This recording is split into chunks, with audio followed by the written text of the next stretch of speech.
The breaking news from the NBA is not good. Rookie Chet Holmgren will miss the entire upcoming season because of a Lisfranc injury. Chet Holmgren is a dude that's 7'1". He ain't even 200 pounds. That's how skinny and frail he is. He seems to be the biggest gamble. Are you concerned about his frame? Anytime we hear about a big man in foot injuries, guys who had their careers cut short. I just hope this isn't an ominous bad sign. Obviously, there's going to be some concern. Are people focusing on the wrong thing with him? Chet Holmgren can be celebrated like the next coming of Kevin Durant. That's where we got to slow down a little bit. He's minute bowl skinny. If he turns sideways, you may not be able to see him. I can't look at Chet Holmgren now and somehow see Kevin Durant. In the real NBA, there's going to be a man in front of him. It's going to be different.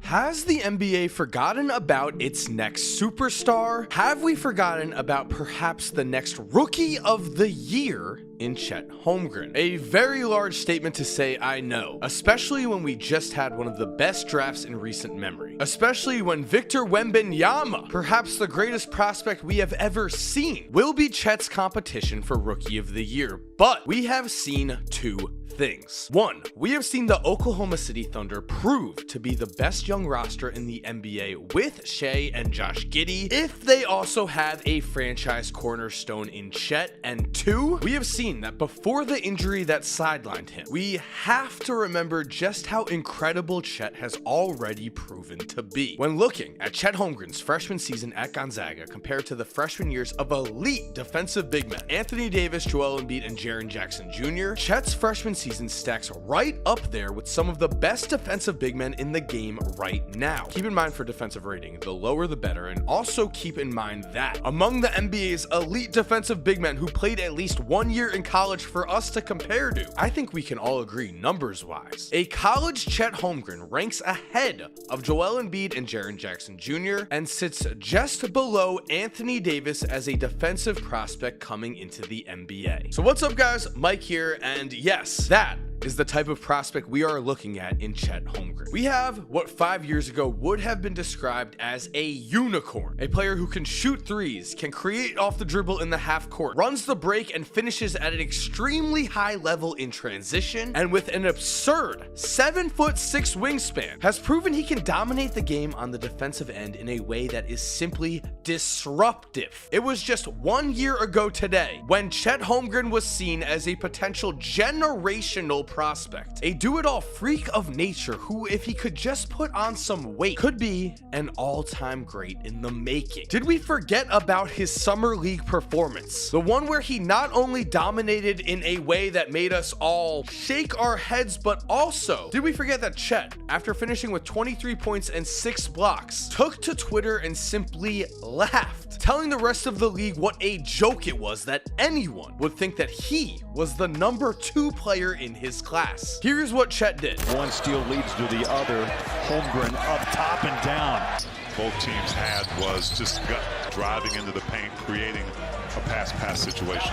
Confident. The second free ball by the #2 pick. And they have to find an answer for the unicorn. Step back block by Holmgren. That's what he does. Here's Law, baseline. Takes it right at Holmgren. And guess what? Denied. But before we continue, guys, I'm very excited to say that today's video is sponsored by our friends at SeatGeek, the #1 rated ticketing app that has more than 70,000 live events on it every single day. Now, of course, I am a giant NBA fan, and I've been using SeatGeek to get great tickets as we smile through the pain. I also love Theo Vaughn, though, and he is playing in my area, and I use SeatGeek to get 10 out of 10 tickets for that show. And speaking of 10 out of 10, the dot system also makes finding tickets very easy. Red means bad, green means good. I personally use SeatGeek whenever I buy tickets. You know that SeatGeek is hooking you guys up. With my promo code 2KMike, you are going to get $20 off your first SeatGeek order. The link to go download SeatGeek is in my description right now. And again, guys, that is $20 off your first purchase. $20 off. All you have to do is use my promo code 2KMike. Link is in the description. Thank you to SeatGeek for sponsoring today's video. And for now, let's get back into today's video. With this game, Chet showcased not only his elite talent, but also going further, his true generational potential as a two-way defensive star. And again, just 1 season ago, he had a freak injury, and now he's looking better than ever. Remember, Chet Holmgren only did not play in his rookie season because of a freak injury, an injury with LeBron James that was just that, a one-time thing. This was not some kind of degenerative condition that led to an injury. The wrong situation just happened to Chet, and so now, with year 2, I think we have to go back into the mindset of where we were last season, because we just saw the Oklahoma City Thunder seriously prove that if they do have a generational talent at center, they also have a potential trio of young players that could take over the Western Conference whenever Nikola Jokic is done with it. Because with Chet, the numbers speak for themselves with his freshman season. He showcased a historically dominant skill package on the defensive end that had him in 2022 leading the entire NCAA in defensive rating with a rating of 78.7, the 4th ever since that stat was tracked. That was just 1 season ago when Chet also just so happened to help Gonzaga finish as the #1 ranked team in the nation, while also he led the entire NCAA in effective field goal percentage, and going back to the defensive end, was 2nd in defensive plus minus, finishing with a number of 7.5 that makes him 8th in history since the stat was tracked. So looking at all of these defensive numbers, he is going to have a chance to follow players such as Blake Griffin and Joel Embiid, who sat out their first pro year, but then in their first real rookie season were able to use their pro experience to dominate early and grab Rookie of the Year. Chet is on the Thunder with a young superstar in Shai Gilgeous-Alexander, along with a potential soon-to-be all-star in Josh Giddey. Most young players in the NBA get, to be honest, screwed by the team that they are playing on as a young player. For top 5 picks in the NBA, the reality is a harsh one. Your situation as a player is out of your control, and you are often heading to a franchise that is in shambles, or at least the roster is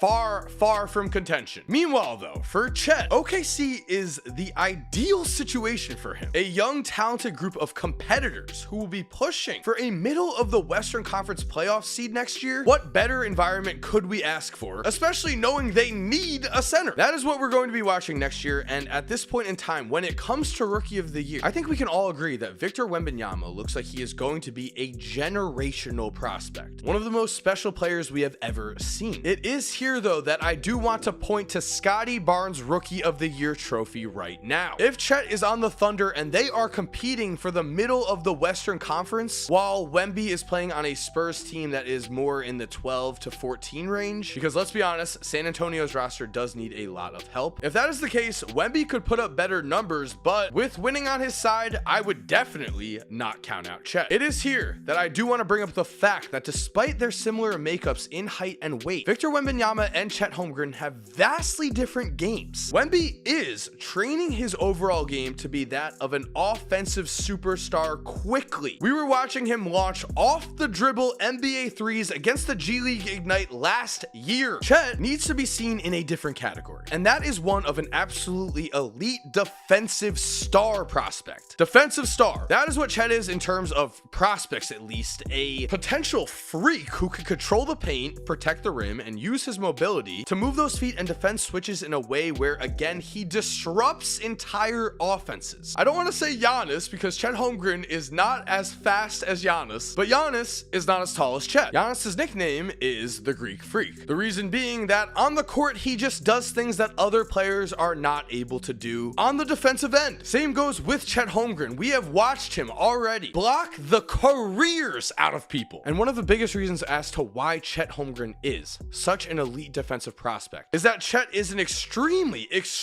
high-level hustle player who will do anything to win basketball games, but also has the talent of a top-tier young player. That is a combination on defense that is something teams dream of. So far, we have watched the #1 pick in Chet's class, Paolo Banchero, have such a successful rookie year that he is already a part of FIBA's Team USA World Cup roster. On draft night, many believed Orlando would go with Chet over Paolo. Chet was seen on draft night by many as better than Paolo. Here's what the Athletics final 2022 mock draft had to say, which had Chet ranked at #1. The word unique is overused in scouting circles, but Holmgren is that. There has never been a prospect like this to enter the draft. He is one of the best defenders I have ever evaluated as a teenager. He's positionally elite already and has every length-based tool at 7 foot with a 7'6" wingspan. His anticipation and instincts are insane. Those are some huge words. And as for his own teammates, I love what Shai Gilgeous-Alexander has to say about Chet, because this isn't just some fluff. Shai said, the kid wants to be good, and I think that's the biggest thing. He wants to be really good. He wants to prove himself to the world, and that fire in him is impressive. And I think he's gonna be a heck of a basketball player. I 100% believe that. We have seen the work that Chet has put in. Yes, the muscle might not be there yet, but I think you can certainly tell a difference. I think that Chet is just working at one of those Kevin Durant, not able to do a single bench press of 180 pounds at the draft combine type of body type. So if anything, putting on that weight might have great long-term effects for Chet Holmgren's future. And I do really believe in Chet's talent. I also believe in his on-court motor, and I believe in his work ethic to keep playing at an elite level. I think the real question is, after this freak injury, will he stay healthy? Will it have any long-term effects? I really hope not, because I do think that if Chet does stay healthy, he's going to be a special